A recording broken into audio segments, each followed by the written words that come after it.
Halloween rückt in großen Schritten näher und es sind noch einige Arbeiten an der Great Pumpkin Railroad zu erledigen, damit sie rechtzeitig ihre Runden drehen kann.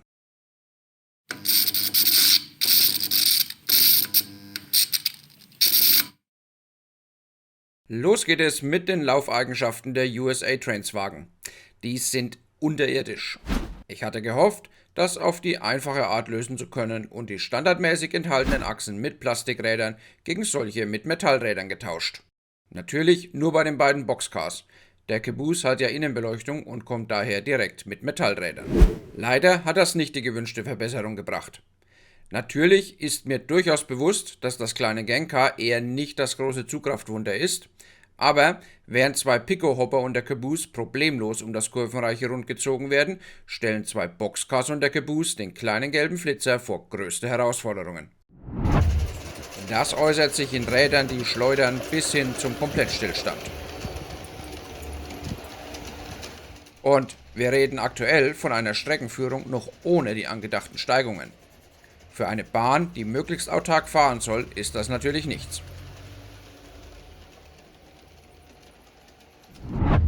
Da Spur-G-Wagen verglichen mit H0 und N eine komische Achslagerung haben und ich nicht so recht wusste, was man da am besten zum Schmieren nimmt, habe ich mich mal ein bisschen durchgefragt und am Ende zu Silikonfett gegriffen.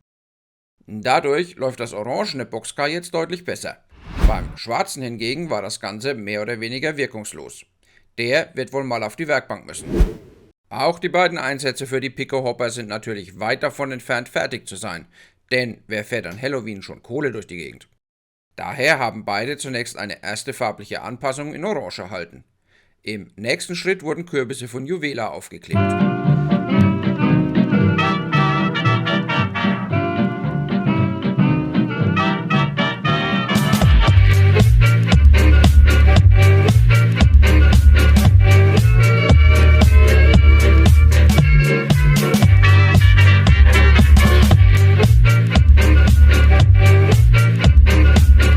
Auf so einen Hopper passen übrigens ganz schön viele Kürbisse.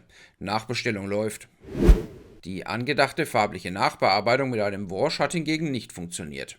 Das Keramikmaterial nimmt das dünnflüssige Wash auf wie ein Schwamm. Das Ergebnis sieht dann eher aus, als wäre der Kürbis nicht mehr genießbar.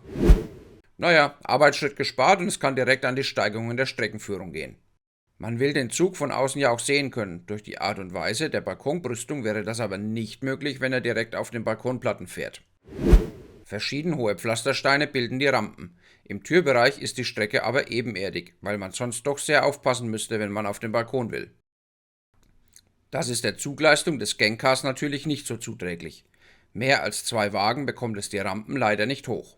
Daher werde ich jetzt mit weniger Wagen fahren und die hin und wieder tauschen. Man will ja beim Betrachten auch etwas Abwechslung haben. Mit den Rampen bin ich aber auch noch nicht so glücklich. Da die Schienen nicht wirklich gut aufliegen, werden sie beim Überfahren immer wieder vom Zug nach unten gedrückt.